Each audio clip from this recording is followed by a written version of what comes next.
Roberto Gabriel Mugabe wuxuu ahaa madaxweynihii hore ee dalka Zimbabwe wuxuu dhashay 21kii bishii Febraayo 1924 wuxuuna madaxweyne ahaa laga soo bilaabo 1987 ilaa 2017 waa ninka aad wada garanaysaan oo ay Soomaalida xigmadihiisa qaar kamid ah u adeegsadaan baraha bulshada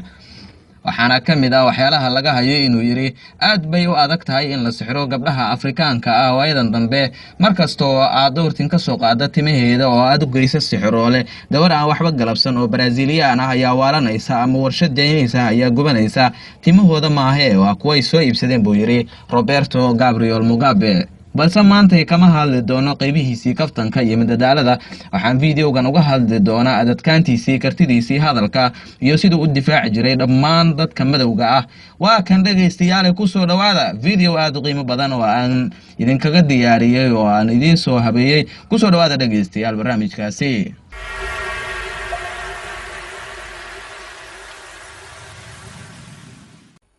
We are supposed to be free and independent, Mr. Ban Ki-moon.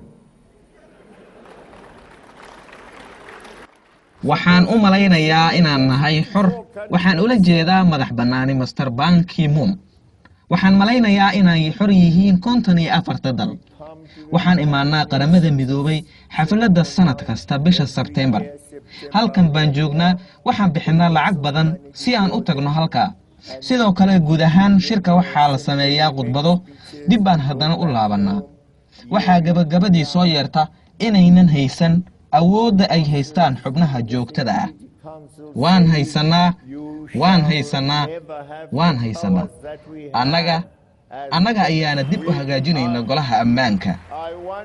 waxaan rabaa inaan kuu sheego Mr. Ban Ki-moon waxaa tahay nin fiican You are a good man. waxaa tahay nin fiican laakiin dabcan ma kugu samayn karno dagaal taasi ma ahan qorshahaaga waan dagaalami doonaa dagaal aqoonsigeena sharafteena shakhsiyadeena Afrika ahaan For our own identity, for our own integrity and personality as Africans. We are Africans.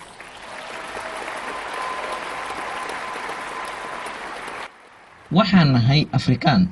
haddii aan go'aansano qaramada midoobay kama mid nihin ayada ma nihin xubin sax ah oo kamid ah ee waxaan nahay macmal mana sii wadi doono inaan ahaano macmal ama kuwa aan waxba laga soo qaadin sideen ku noqon karnaa dadka la waxyeeleeyo oo kaliya dhab ahaan kaliya America iyo Yurub kuwaasi oo dhaheen midabka cas maxaa yeelay midabka qof kasto nala mid ma ahan mana haysta awoodda iyo sharafta aan haysano haddii qaramada midoobay ay tahay in la badbaado waa inaad sintaan ka qayb ahaanshaheeda because they are white skinned anybody else who is not like us shall not have the power and strength, integrity that we have. If the United Nations is to survive, we must be equal members of it.